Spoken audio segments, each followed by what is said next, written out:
Welsh language classes in Moreland and Willows, which is the schools that I went to, they were like they were classes where you could go to and attend, and you didn't feel compelled to do any work. You know, you didn't have to study Welsh. It was just a Welsh class.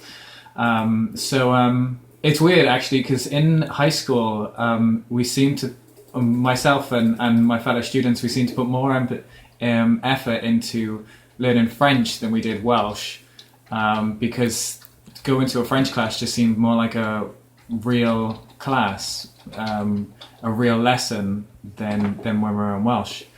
But I think that kind of was simply we had an opinion of Welsh classes that we'd taken from primary school, and it just went into high school, so we were never going to take it seriously.